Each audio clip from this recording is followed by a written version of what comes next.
Hello to all suffering addicts, and hello to all the people who have found sanity in the recovery lifestyle. In this episode of Stories of Addiction, I will be talking to Carlos about his best and worst times using drugs and alcohol. We are against the use of drugs and alcohol, and we are asking these questions to our guests because we believe that our audience wants to know this information. Carlos is a client at the Gault House Sober Living Environment in Santa Cruz, California. He is 45 years old, and he has been addicted primarily to alcohol and cannabis, but also used an array of other substances. Carlos, how are you doing tonight? I'm doing well. Thanks to the Gault House, I'm feeling extremely healthy. I have 2 weeks now of complete sobriety, and it's been probably 5 or 6 years since I've had complete sobriety at any length, that's mentionable. And so the fog is lifting, and it feels great. I'm really glad to hear that. What was your drug of choice, and how did you get started using it? So alcohol primarily, and I consider it a really heavy drug like heroin. In my family, they say that, especially after hitting the gutter and having to go into residential rehab, they say that they can remember when I was about 18 months old, I was at a party, like a badminton party, and that I picked up a red cup and was walking around with it for a little while before someone actually noticed. And I had taken some sips off of it, and they actually were having a good time with it because I was sort of stumbling around. I, of course, don't remember that. I do remember getting my mother beers from the refrigerator, and by age 8 and 9, she would allow me to crack open the beers and even take a little swig, and they would be amused by it, my mother and my stepfather. And so, but by age 11, my mother let me start using cannabis in the home. She didn't want us, and drinking in the home. She didn't want us out in the streets doing it. She felt like we would be safer doing it at home. And age 11 was the first time that she heard me vomiting out of my window, bedroom window. And I was definitely had alcohol poisoning. She had to put me in the bathtub and try to use cold water and whatnot. It was pretty close to calling an ambulance, but didn't, probably out of fear for her own freedom, let's say. But I do remember defecating in the shower. Oh, wow. And she got a chuckle out of it. I remember that to her, she was probably buzzed, at least, if not drunk herself at the time. And was saying things like, "Don't you see now? This is what it's going to do, and you're lucky that I'm here," and whatnot. But it was still accepted. It wasn't something that I got in trouble for, and she still allowed me and my older brother, and eventually my younger sister, to drink openly and freely in the home. So you had substance abuse issues within your family, you would say? Yes, my father was a revolutionary. He was with Cesar Chavez for 6 years. Oh, cool. He talks about having a Frito and Burgundy wine binge when he was in college, but other than that, he was just naturally clean and sober and cared about community organizing a lot more. Yeah. Okay, so what happened after early childhood? Like, how did your addiction really begin getting started? Say in high school or around your teenage years. Yeah, so in junior high, I had skipped the first grade and was a promising child academically. I started skateboarding when I was 11 and hanging out with even older kids, and definitely. They would smoke cigarettes and like to drink at the creek. And so I would defy my mother's wishes to just use at home, and would oftentimes come home drunk between ages of 11 and then into junior high. My older brother was a senior when I was a freshman at the same high school. And he was really into bands like the Grateful Dead, and as my mom was, and I also an uncle. And so it definitely was something I was attracted to, and thought I was so cool, and just wanted to be at the older kids' parties and whatnot, and I was invited. And so in high school, it really took off, and aside from wanting to drink all the time and not be in school, I definitely started using hallucinogens, and eventually went to my first show when I was 16 years old. And so, first Grateful Dead show. And so my mother condoned it. I remember when I was 14, when I took my first acid trip, I did it in our neighborhood, skateboarding around. When I came home, she totally took care of me at the dining room table and let me draw and trip at home. And it was just, sort of warm and cuddly in a way. So would you say that your first trip was positive then? Like you never had any negative, nothing that would deter you from using it further? Absolutely. However, one of my first strings of shows in Sacramento, when I was 17, we would always go to all 3 shows. My mother would buy tickets for my girlfriend and I, and provide cannabis, provide an 18-pack, give me money, and give us a ride to and from all 3 shows.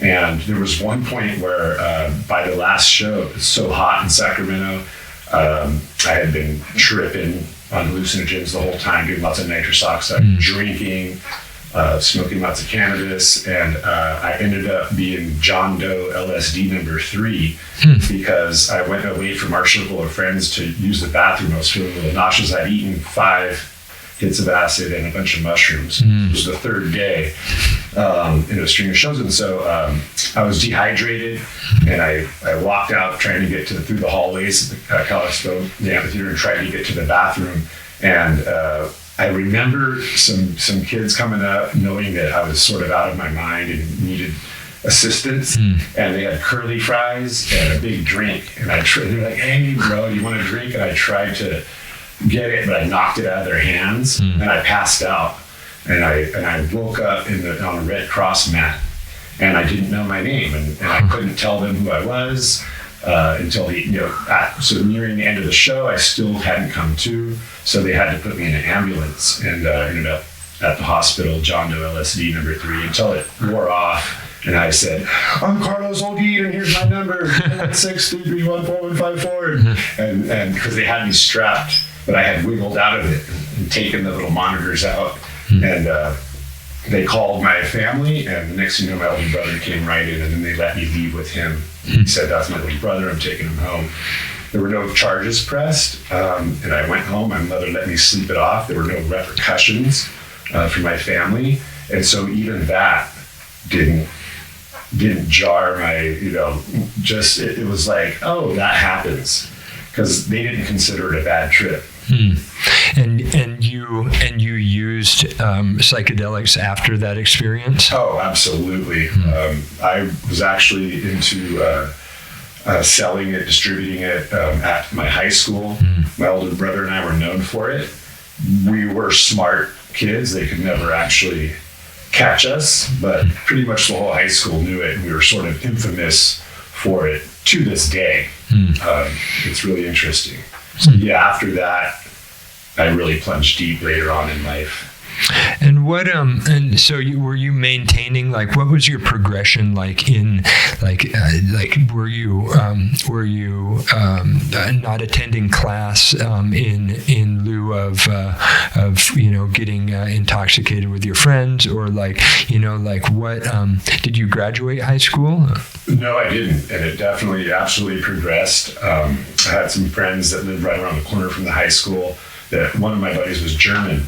They had a pool table, and we'd always cut class, and they had so much of this huge wet bar, and we could just have at it, and his parents didn't look at levels or anything, and so there would be 5, 6 of us cutting a couple classes before or after lunch, or just not leave at lunch and not go back to school and just go party. In the middle of the week, it was just random whenever we wanted.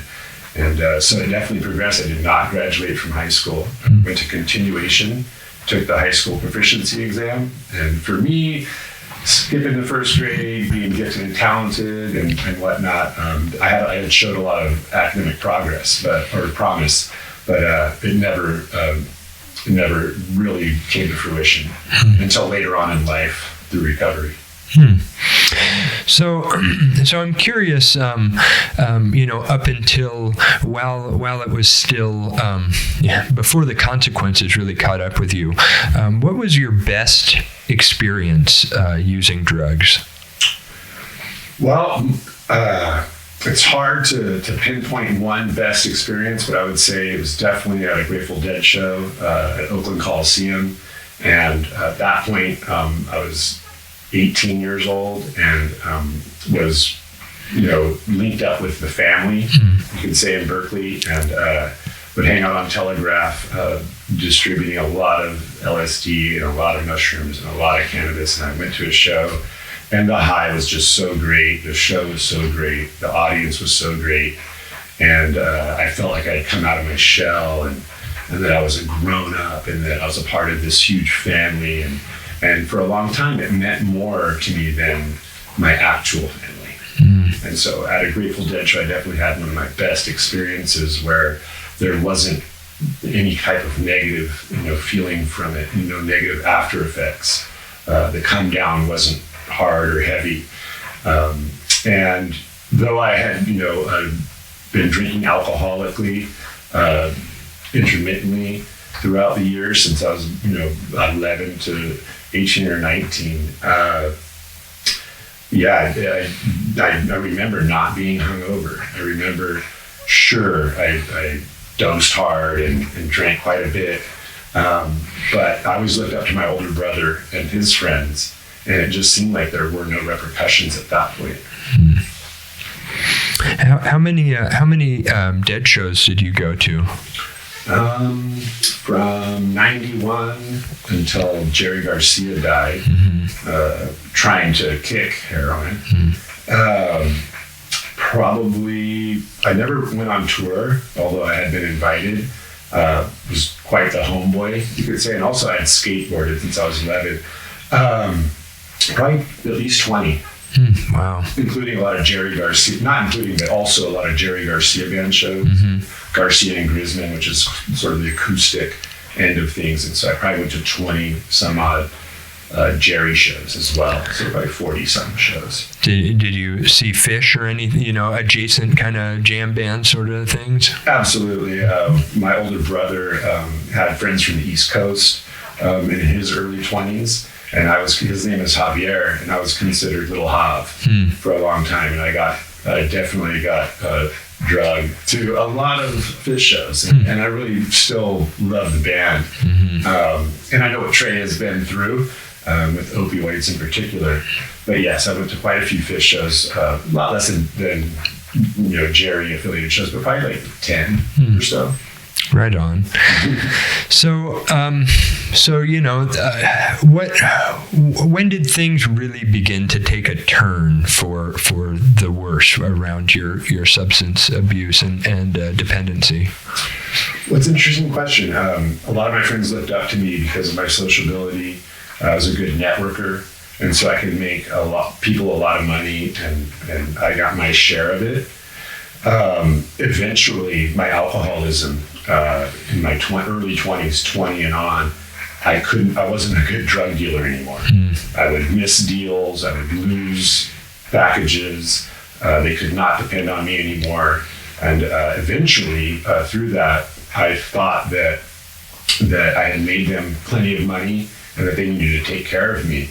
And they did for a long time, but eventually the bottom fell out of that, and I would start to steal from them, and they had no proof, those kinds of things. I ended up having to run from Berkeley because all of my best friends in that circle on Telegraph Avenue in Berkeley pretty much wanted to, cause some physical damage to me.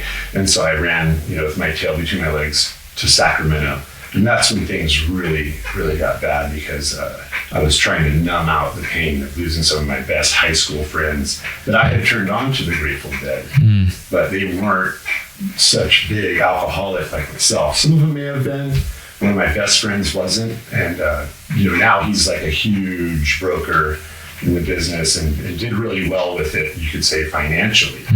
Although to this day, he talks about how he wishes he would have done something that's more substantial and not along those lines as far as education and building a family and those kinds of things. So it really fell apart when I was about 23 and had to leave the Bay Area. And what were you were selling acid or Yeah, a lot of acid, mushrooms, and cannabis is what we believed in. At that point, we totally, I would say we hated tweakers. We were totally against it. We did not like junkies, especially after Jerry Garcia died in 95. And even also crackheads. Although we did not, we did a lot of blow and, or cocaine, definitely. We had this, we thought we were on our high horse, spiritually and otherwise. We were better, holier than thou. So what really began you turning away from drugs? I remember when I was from 25 to 28, at age 25, my mother's door was always open to me, even though I had really burnt bridges in the Bay Area. My mother's door was open to me, and so between 23 and 25, I had really good connections for cannabis, and she was sort of lazy sometimes, my mother, and she would give me her bank card, and I had the code, so I had the PIN number, and just to go pull out $50 or $100 and go get her some cannabis, and I ended up, of course, I was deep into my alcoholism at that point, and I would take out a little extra at first, and then it would turn into a lot extra, and then at one point I realized, from time to time I would go into her purse or my stepfather's wallet to get what I needed when she didn't need something. And even though I was really into the restaurant, the food service industry, and was a decent busser and then server, and I did have my own money at times, my alcoholism started to really take its toll, and I drained their bank account eventually. And so then that last enabling bridge got burned. And I remember coming home, and there was a big, Glad bag with all my clothes in it. And my stepfather, he's Texan and throws haymakers. He boxed in the Navy and whatnot. And he was probably the one who taught me how to fight, so to speak. But he was standing behind my mother, and I was a pretty feisty kid. So I wanted in to get more of my stuff, my bong or whatever. It wasn't happening. They gave me a bag of clothes, and so that's it. You're on your own. And, I had a friend with a car waiting for me, and they said, don't make us call the cops, which was one of my worst fears at that time. And I still, was just on high horse. I thought, I'm going to turn this around. I'll do some deals, and I'll make some money, and it'll be okay. I'll have my own place. So I was sort of just told him where to go with it. And it only took about 2 months before I was definitely homeless on the streets in my mother's neighborhood, in the same neighborhood where I went to junior high and high school, and I used to be popular among the skaters and deadheads and all that. And by age 28, I remember, just to skip ahead a little bit, it was around Thanksgiving time, and I was just a wreck from alcohol. I just was drinking in the gutter at that point, showering maybe once a week, at a compassionate fellow alcoholic friend's house or whatnot. And I couldn't take it anymore. I was totally cut off, alienated from family and friends alike. And I have a really quite a big family on both sides. And I missed all my uncles and my brother and sister and my folks and my it was just heavy. And I remember, these are the days of payphones, and I remember getting a 40 ounce, spare changing for a 40 ounce. We used to actually glorify it. And, let's go spange. And I remember I couldn't drink it. I tried to crack this 40, and I would also spare change for like $1 Famous Stars at Carl's Jr. and stuff. And I hadn't eaten probably in several days, and all I cared about was the next bottle, and I couldn't drink it. And the whole time my father was trying to get me into a treatment center. Well, I wouldn't say the whole time, because I wasn't in contact. I had to call them. They had no way to contact me. And before that, I had disappeared for a couple of years between age 25 and 28 too, to the Grass Valley area. But anyway, I remember not being able to drink this 40, and it was a few days before Thanksgiving, and I just broke down. I put a quarter in the payphone and called my father, and he said, "Well, Mijo, if you want to come home, you're going to have to go to a treatment program." And so that's what I proceeded to do. Oh, that's awesome. And was that so? How did that program work out for you? I mean, I guess I'm assuming that you went, but yeah. So it was interesting. They lived in Kensington. It's like in the Berkeley Hills, and it was just an open door because I was finally, willing to accept some help. They could tell it was wholehearted. I was done. I was that destitute in every regard. And so it was the Cronin House, which a step brother of mine had completed a program there and turned his life around. And they had an 18-day wait. And so at this point, I remember, so I'd probably been staying there for a couple weeks before I got the 18-day wait, which would have been 1, 2, 3. So that's how I remember it. So it was January 3rd, 2003.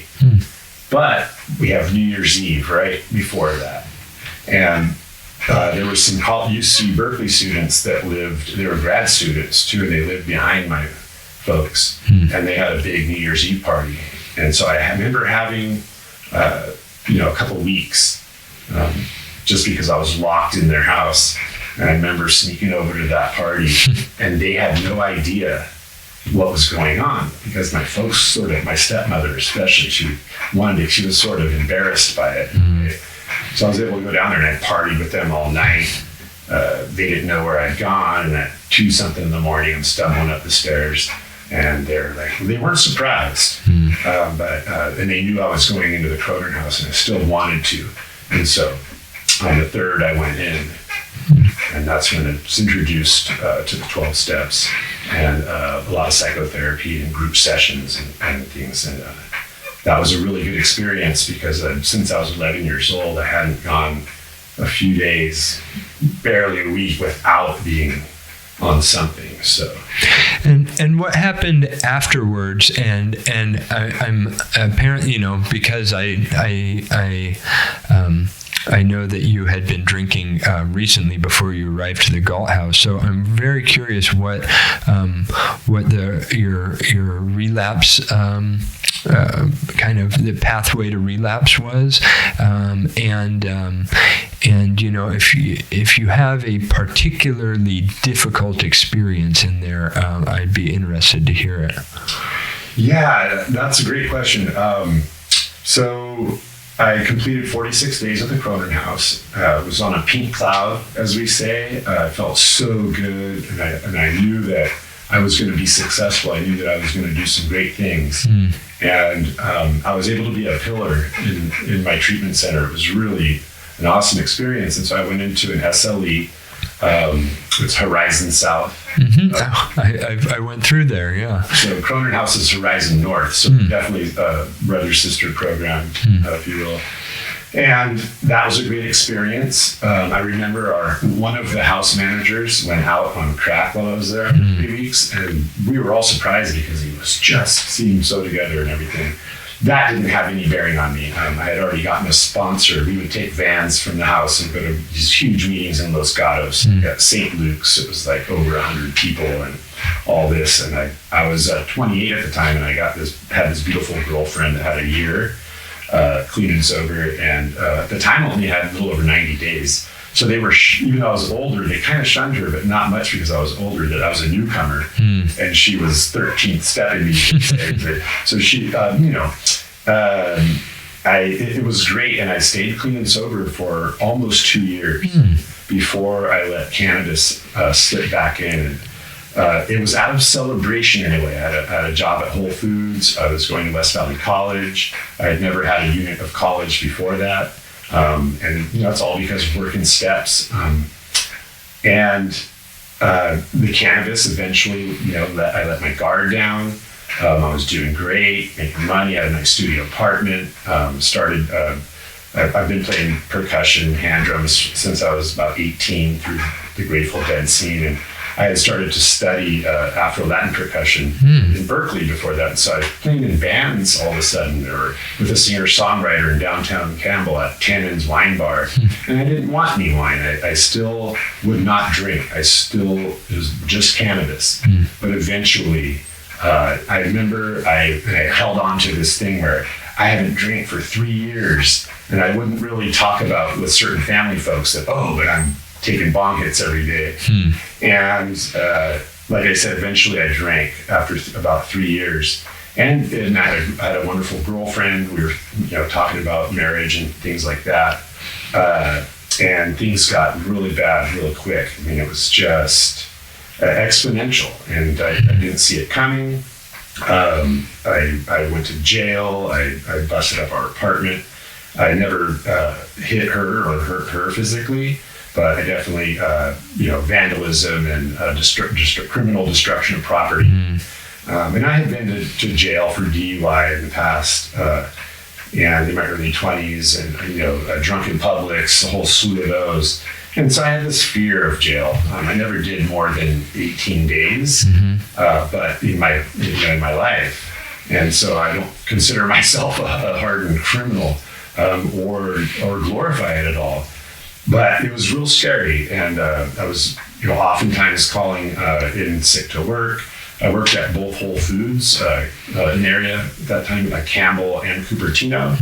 There's they have like the beer Olympics and stuff, and I really slipped back into it and forgot all about the program and the great meetings. Not forgot all about it. I think it ruins the party for you if you ever do it wholeheartedly. So I would have to drink more just to enjoy it.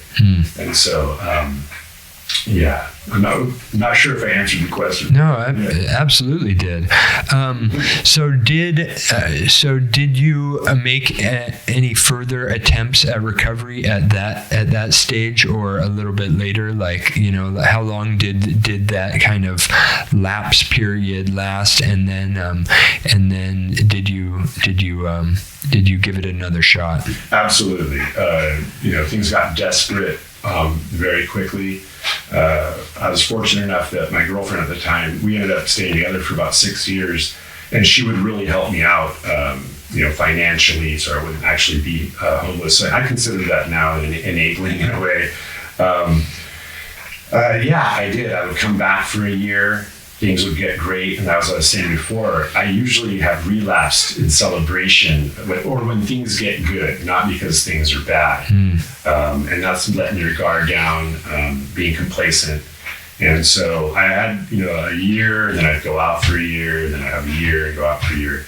And at one point, I left Whole Foods and wanted to in sobriety, and I definitely wanted to do something with my education. I had been going to West Valley for a few years, and I had started studying. I earned an associate's degree in computer art animation, and then a full ride scholarship to UCSC.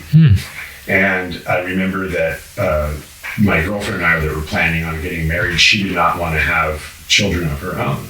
She wanted to adopt. And I was trying to talk her into at least having one, and she did not want to. And I remember using cannabis again, just the same old story. The summer before, I had a full ride scholarship. Things were just awesome. I was going to start in the fall, and this was 2009. And I remember my friends wanting to take me out and celebrate, and they weren't a part of the rooms or recovery. They just, and I would kind of keep that hidden. It's a reservation. I didn't know it. It was just such a sneaky little thing that happens. And I remember accepting their invite to go to Boswell's, and which is sort of a dive bar in the Prune Yard in Campbell. And I remember I was telling myself, just smoke some herb and get high, which I'd already started doing a couple months before that. And her and I were pretty close to breaking up. And once I got there, the pitchers were on the table, 3 or 4 of them, pitchers of beer, I just accepted it, and I just started drinking. And this beautiful woman walks in, and they all knew I wanted out of this other relationship. Not wanted out of it. It was a sad thing, but I was done. I knew I wanted children of my own, or at least a child of my own. And they heckled me, and I went up and asked her if I could buy her beer, and she said, "No, but I'll buy you one." And then she wouldn't give me her number. She took my number and called me 2 weeks later. And she ended up being my future ex-wife, and we have a 6-year-old daughter now. But I went into UCSC in relapse after, recovery is the only way I would have ever been able to achieve that. And so I don't think there was much gratitude, in my psyche. And so UCSC was a struggle for me. I was definitely in and out. And had to stop drinking, but wouldn't stop smoking pot in order to graduate. And so I graduated in 2011, still smoking weed. And that woman that I was talking about that I met at Boswell's, we ended up living together. She did party with me a lot. She was an elementary school teacher. She told me a lot, you're a bad influence, because I've never, she's a normie, as it were. She can have a beer or two. She can go out and party. But sometimes she doesn't even finish one beer, especially during the week, or, finish her glass of wine. But she likes one a night, or one a day or something, usually. I never would go, I would never arrive to my kids, my classroom, hungover. And so she never missed a work day, but she went hungover because of me in a way. And she stuck with me until after graduation from UCSC in 2011. And I did not know what to do. I was drinking and smoking cannabis. I did not, using cannabis in other forms, all forms, I should say, and I could not stop. No matter what she said. We were getting complaints from our landlords. We were renting a really nice guest house in Aptos, Freedom in Valencia. It was beautiful with a pool, and we had 2 stories. And I wouldn't quit, and so eventually she had enough. She didn't want to get kicked out, and she packed up all my stuff into her Tacoma pickup, and I was definitely revolting. I didn't want, I said, that's fine, and so take me home. And my mother, having been at my graduation with the whole family, and she didn't take it like it was a big deal. Well, my son's back, well, your room is still there. And it got really bad for about a week, and I was so sick, and I was so in love with her, though, that I begged her to come back to the Santa Cruz area, that I would write our landlords a letter, get back in the program, work steps, which I proceeded to do. And so again, I was just so gung-ho about recovery again, and things got really good, and we ended up getting married at La Selva Beach. And that was another one of that and the birth of my daughter, which I was also clean and sober for. I had 2 years when my daughter was born. Those 2 were some of the, I had graduation from UCSC, even though I was using cannabis at that point. The marriage and the birth of my daughter, some of the best things that ever happened to me in recovery. Being there, totally clear-headed, super responsible, cutting the umbilical cord.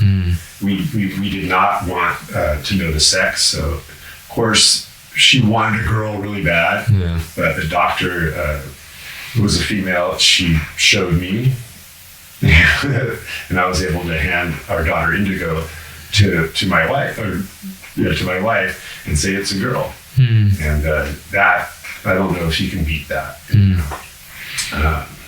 Unfortunately, I had a fear, and I was so happy, and things were going so good. And we lived in Felton in a beautiful cottage, and I had a new car, a 2010 RAV4, and she had a Prius. They're both white, and hers type of thing. We got them both at Santa Cruz Toyota. I mean, things were just, it was unbelievable. The gifts, the rewards, the promises, come to fruition. And 2 weeks after we brought my daughter home, out of fear, it was overwhelming. Not to mention, I was a stay-at-home father. I worked nights as a produce clerk at the New Leaf in Felton. I worked in produce for about 10 years between Whole Foods and New Leaf, and was in management. I started smoking cannabis again and hiding from her. And took a couple months. I was really good at it, being a stay-at-home dad for the first 18 months of my daughter's life. I was really good at hiding it. But she found out by the time my daughter was two and a half months old. I left. They would retreat to the bedroom because they'd slept together, and I would oftentimes sleep with them. Sometimes I would sleep in the living room, but I would get high after they went to bed. And I left my pipe on the deck, and so she's leaving us to go teach in Morgan Hill, elementary school, and leaves, "Bye, honey," and comes back in the door with this look in her eye, like, "What the fuck, man?" And I'm like, "What? What?" And still, the insanity of it is that I still, at that point, in my heart, I was like, "Just cannabis, just go to work." But she's like, "There's a pipe on the railing out there. What's?" But she had to go. She's not going to be late. She's extremely responsible. And I just remember going, I can manipulate my way through this, because I was back, and it only took a couple months for me to just need it that bad. I didn't want to drink at that point. I'm looking in my daughter's eyes, and I wouldn't stop using cannabis at that point. We worked it out. It's very manipulative if you look back in the history, and she knew it, but she wanted the family so bad, since we worked so hard for it. And there was the, how could you, that I would talk her into, it's going to be okay. I'm not going to drink. I'll moderate.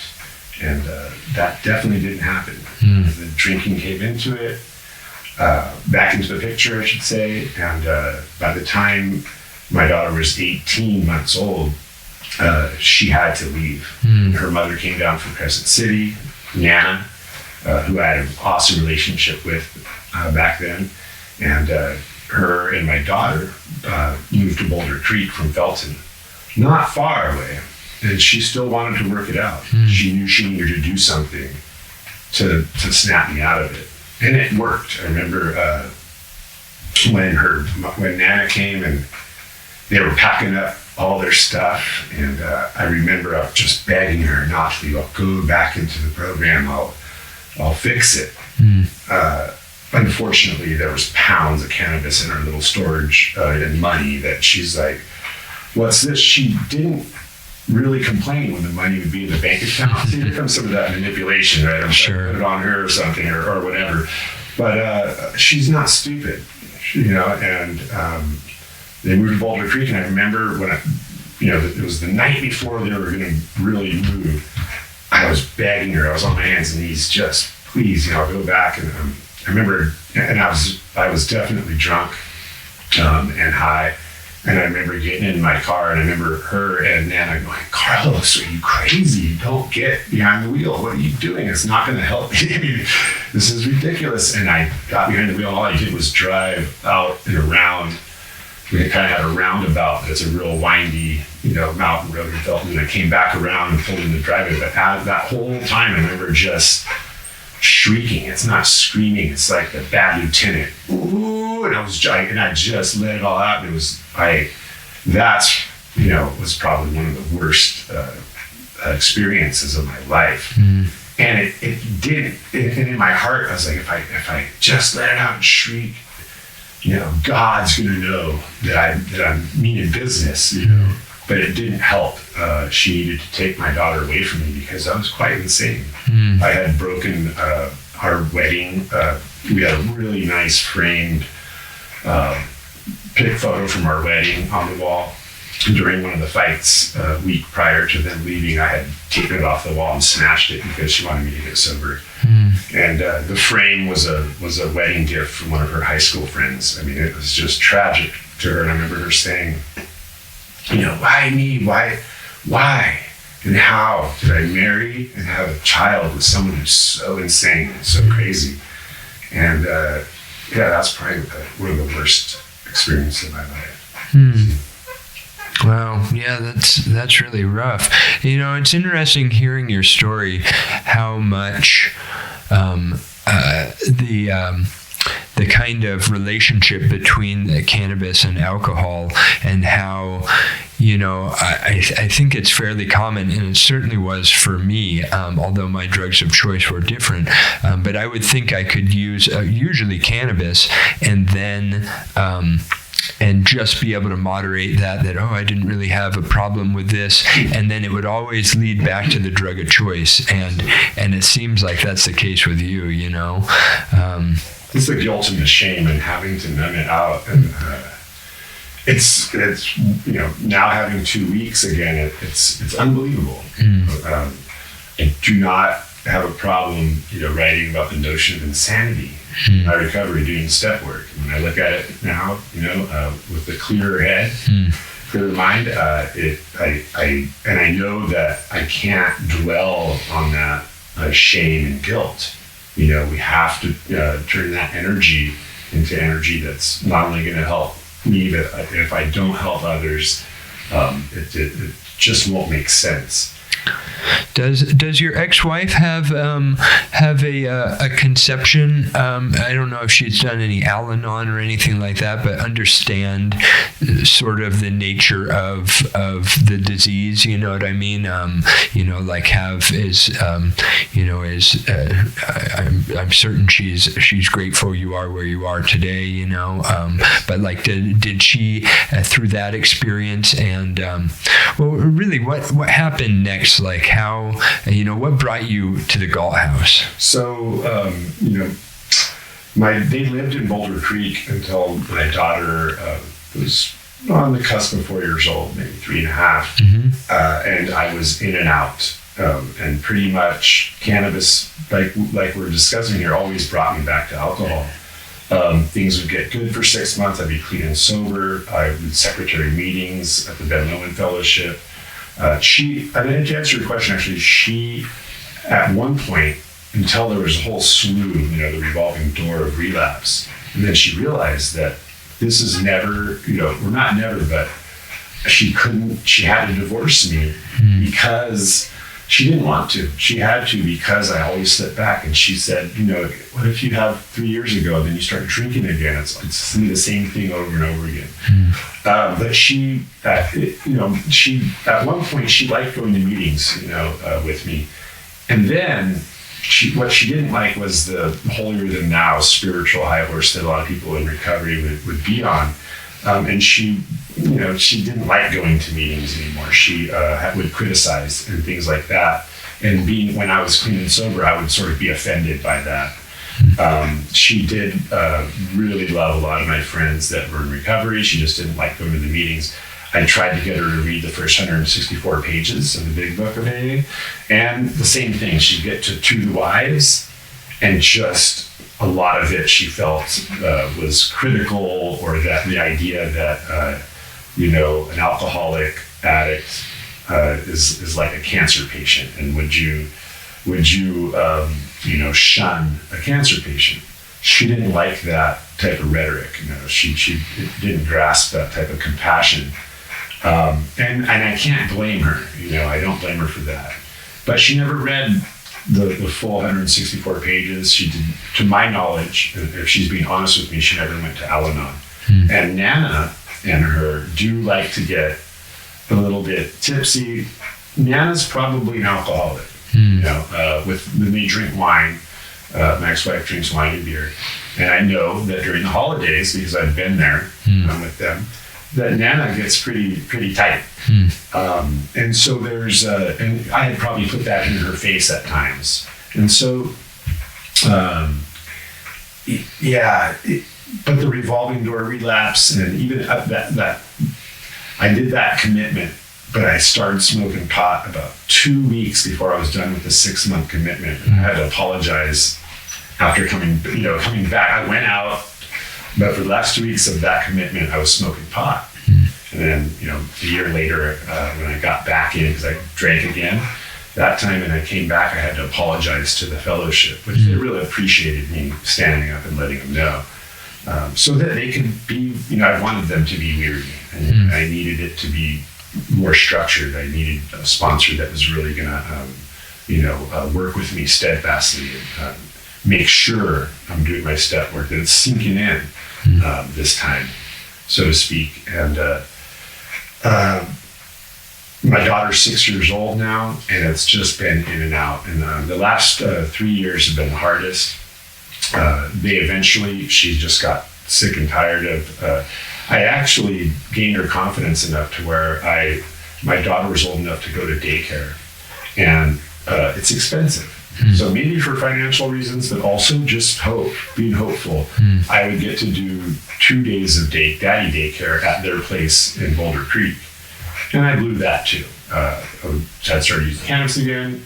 When my daughter's napping, I would sneak outside and take a toke. And at one point, I had left it in my shirt pocket or something, a bag. And when she came home, and I was so aloof, I didn't even know that the house smelled like it, but of course it's pretty high grade, right? And the look in her eye, she was unbelievable.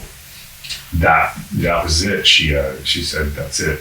You're not. She's going 5 days a week now to daycare, and it's going to cost our family, because we had started to build up our savings, and I had drained that, prior to them moving to Boulder Creek, and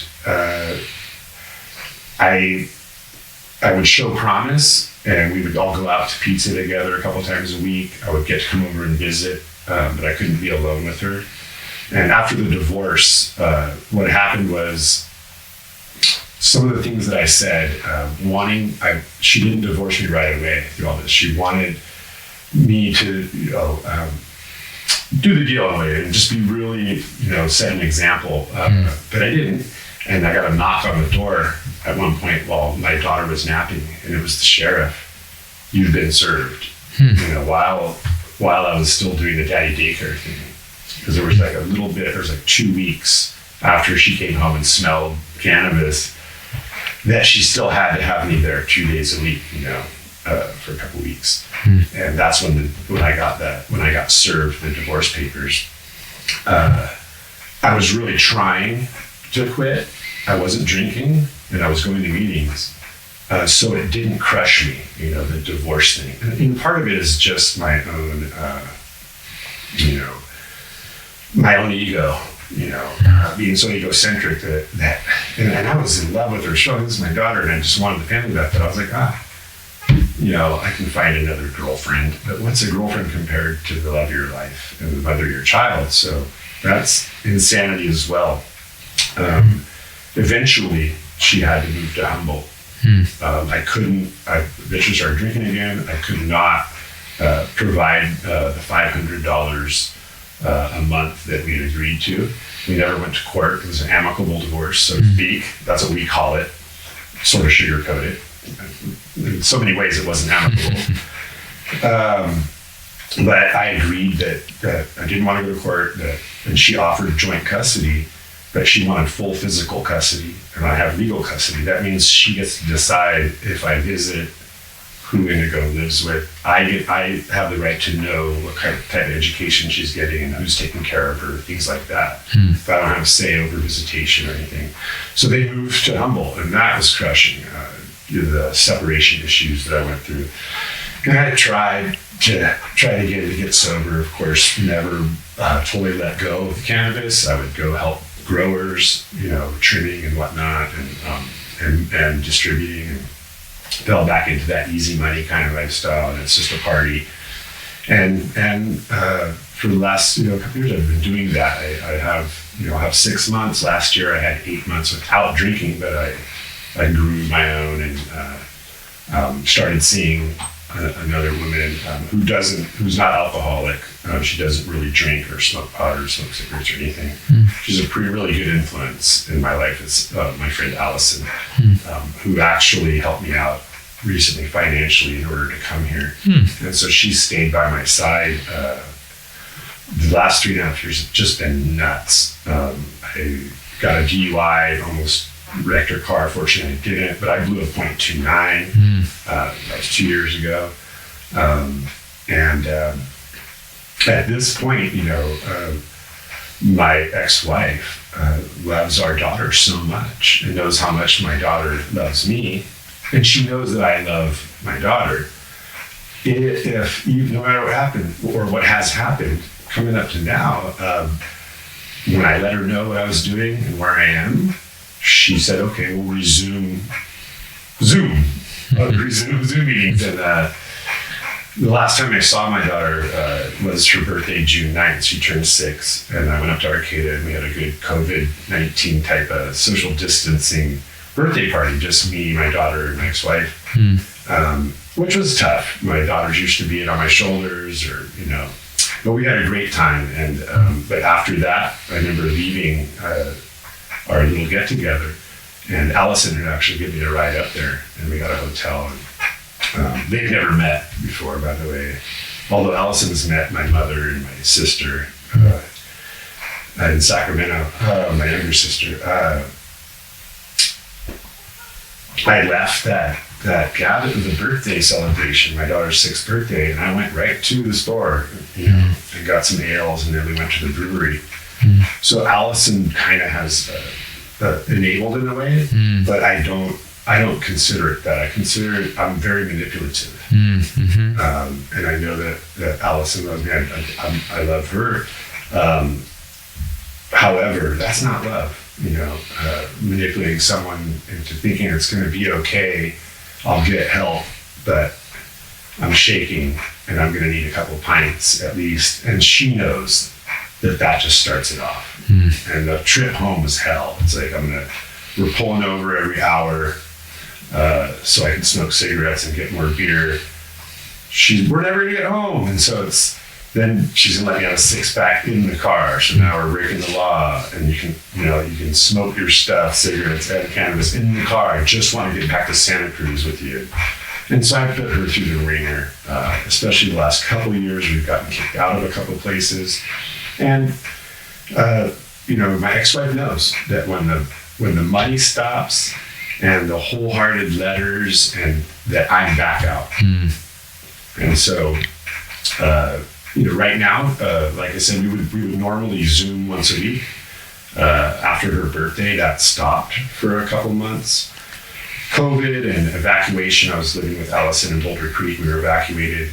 I went on a huge party trip to Utah over the last several months, to Utah and Oregon to see some old friends, party friends, and then the lightning struck, and I came back to be, in the Red Cross voucher hotels in Asilomar, Pacific Grove. Like, what a good opportunity to get sober again, And I didn't. I partied. And came back to Santa Cruz after the vouchers ran out. And I had to start paying for hotels, and it drained little savings that I had. I was relying on being a broker in the cannabis industry. The bottom fell out of that with the fires. This time it's sort of over for a lot of people in that regard. And I know I kind of keep that in my sights, that part of that was financial, the desperation. Had I had several $1,000s in my pocket, perhaps I wouldn't be sitting here with you. And I have to take a real good look at that. But fortunately today was the second Sunday in a row that I've been able to look into my daughter's eyes through Zoom and play, like a 6-year-old wants to play. And today it was tough. She asks those questions. A 6-year-old's going to ask those questions. Daddy, I wish that you still live with us. I wish I could live with you. I wish, I could see you right now, And she told me probably right at the end, it was about an hour and a half that we got to Zoom. She told me, I love you, I love you, I love you, I love you, I love you, I love you, I love you, how kids do, particularly little girls. That say, it fills me with joy, but it breaks my heart. And that's real tough, but at the same time, I'm working steps with a sponsor, and it's a sponsor that I've had for a couple of years in and out. And I've known him for 5 years, Mark G.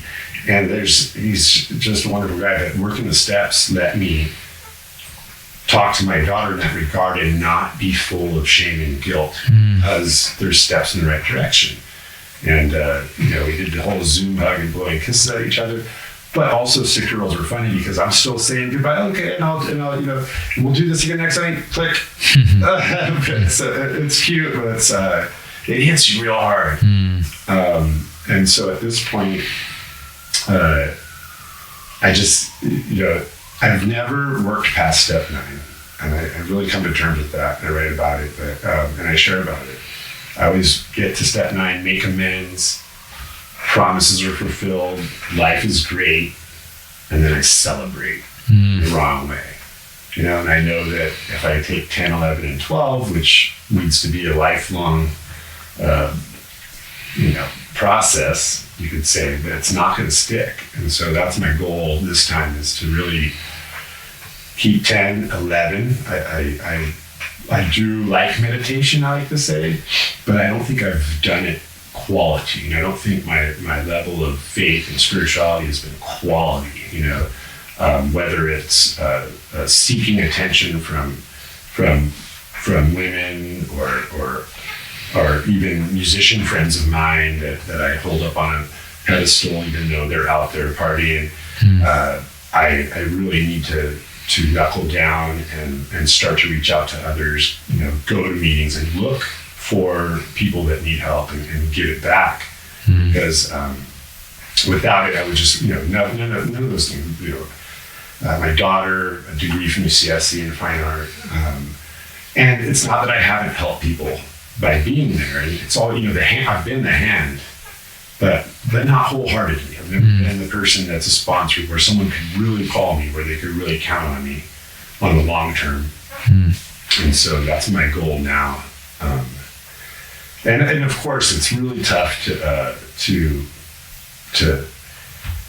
talk about all of the worst times, sure, or all of the best times. But it's like that.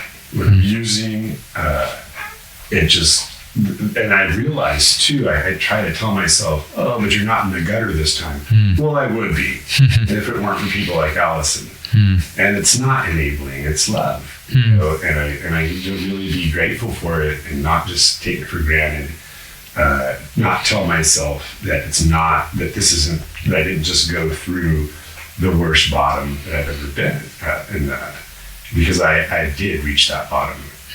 And you're right, at our interview, I wasn't falling on my face drunk, but knowing that I could have come in that day, on the 25th, I couldn't stop, Yeah. And then after our interview, and with Allison being there and calming myself to a point, and also being so desperate, sick of these roach motels and being totally broke and all this again, I know it's just such a bottom, but I was able to, blow that zero. Yeah. And that was a great feeling. I mean, I don't know how to describe it. And even, living in a house like this, it's a lot of new personalities. And I have to just remind myself, principles before personalities, no matter what, and just to be kind and loving, tolerant, and tolerable,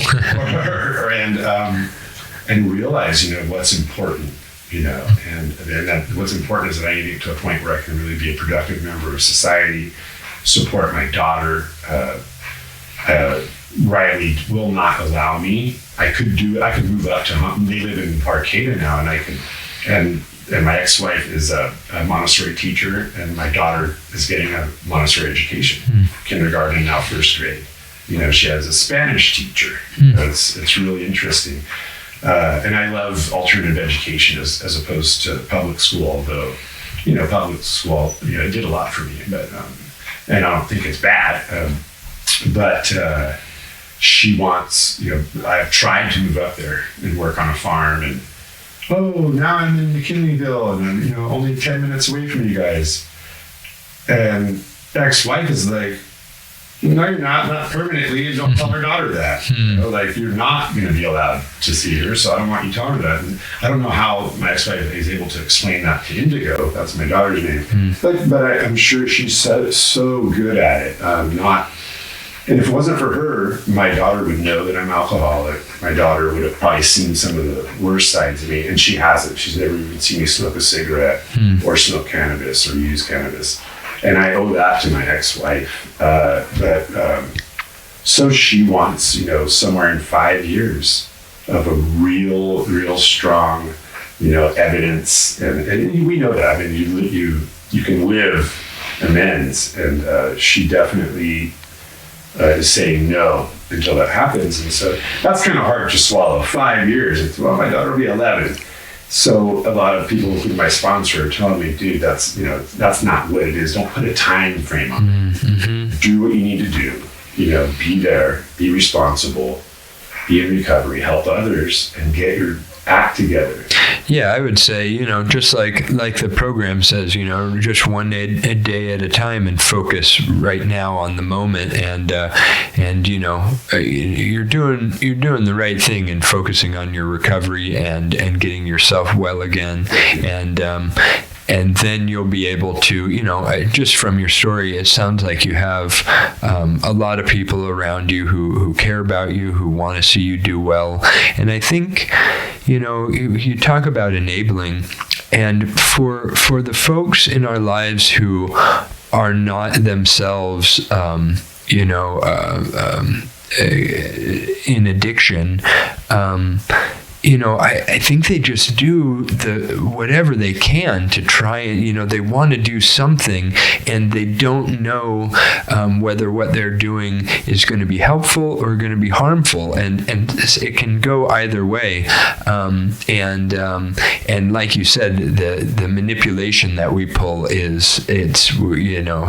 nobody is as good a manipulator as an addict or an alcoholic, so what advice would you give to other people who may be thinking about recovery?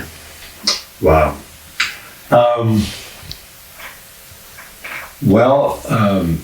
It's a tough question.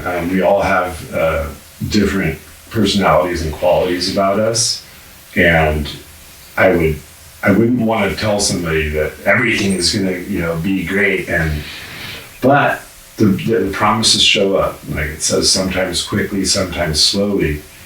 The idea is, though, that we don't have to continue to be self-destructive. And also that, for me, I know this time, and quite a few people in my life were telling me, including my mother, my older brother, my older sister, Allison, that I was killing myself. And it's really hard to see it when you're in it. Because for me, alcohol gives me so much, let's say, courage, or that you think it feels so good, and the sociability and the camaraderie you think you're getting, and definitely not. I'm a social drinker for sure. Don't like to be alone. And advice.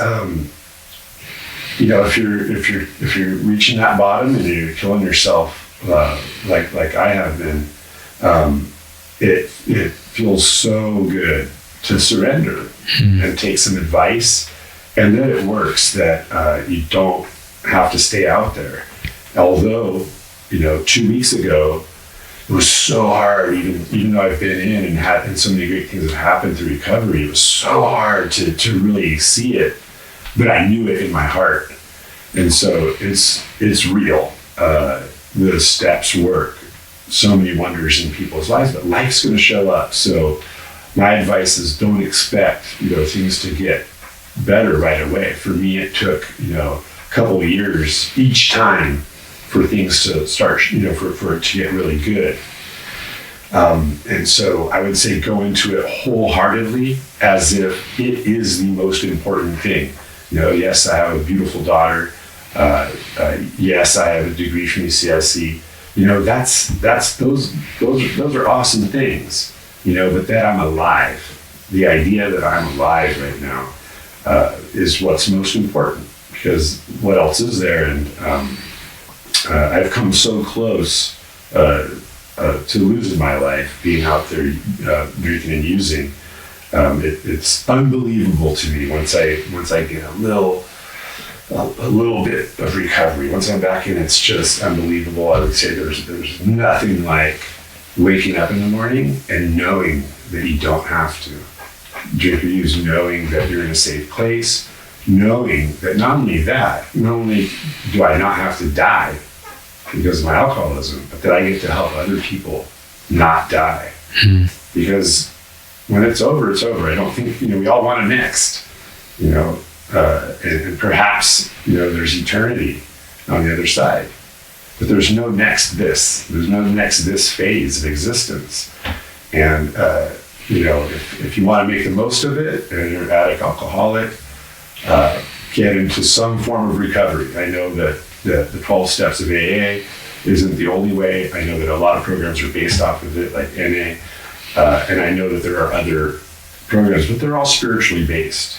I would say the best advice that's in the book is, don't stumble over words like God. Definitely, it's of your own choosing. That means you can just cross that word out and like they say, put doorknob in, which is sort of silly, sounds silly, but it can be anything. It can be, music or art, if that's what you're into, or even cooking, or growing food, or whatever it is. But it's miraculous how good it feels to wake up in the morning and be looking forward to the day, to be looking forward to one's future, and how it has brought me back together with family and true friends, what really matters. And there's just nothing like that feeling, and so if anyone's definitely at that point where they're so desperate at their bottom, there's nothing like surrendering, and there's just so much love in recovery. And I mean, it's no bullshit. I've realized that a lot of my way of thinking was bullshit. And at first, it's hard to swallow, but then you realize that that's the truth. And then it just opens up so many doors and so many that I never really fathomed. I never really thought that I could achieve some of these things. And but I know in my heart I can, and that makes partying worse. I mean, the party got ruined when I first took it wholeheartedly, and it changed my life. Have I ever been through a complete psychic change where I don't think so yet, and that actually is uplifting because I know that I still have so much further to go in recovery, and that it's going to get that much better. And when I think about that, it's phenomenal. It's like I've had so many achievements through recovery and been brought out of the bowels, and I just can't imagine how good it can get. My own life, my daughter's life, my ex-wife's life, Allison's life, my family, and I lost both my fathers over the last 2 years. But my mother is still around, my stepmother's still around, and you're right, these people, I have a lot of loving people in my life. That may not be everyone's story. But what's amazing is not only can I not imagine what the achievements can be, but how I can help other people turn things around in their own life and not die. I mean, that's really one thing that I hold on to now, is it's life or death. And that's what it came to for me this last time around. And this last time, being 45, I started being able to feel my liver and our kidneys, and I could feel my brain just dumbifying, I'm losing capacity. And today, that has turned around. I can feel that, the more I read, the more, and it's interesting because I started a new job this week, and it has to do with art. It's a framing gallery, but it's amazing. And I would not have been able to. I applied and then got called and then asked to come into an interview on the same day. It started 2 days later. Now, I would not have been able to do that. I had to, do a little shading throw on some clothes, but I was able to say yes. You know, I could be there at 4, and it was like 2:00. And that's miraculous. Because 3 weeks ago, I was drunk and stupid in a hotel here in Santa Cruz, hating life. Couldn't talk to my daughter, was cut off. I had said texted some really nasty stuff to my ex-wife. She blocked me. Fortunately, email was there, but she tends to unblock and see it. And she kind of knew, talking to my mom, that I just wanted to get back. But all that anger hadn't been suppressed yet, and all the guilt and shame. The anger comes from guilt and shame in my book. And just do it. If you're there, just do it. Just don't pick up for a day, and ask for help, because it's out there. It is. It's everywhere. And I look at it as we can call it a spiritually based program, which is love to me. Love is spirituality, and it's love based. There's a lot of love just waiting for you. And hopefully, I know how cutting, baffling, and powerful my disease is, and so I just have to remember, every day when I go to sleep, every day when I wake up, and I pray and meditate. And I'm also willing to just become willing to accept advice to improve how I pray and meditate, how I spend my time. And right now I need someone to hold my hand, and that's why I reached out to my sponsor and said, "Hey, this is what I'm doing. I'm in an SLE. I need your help."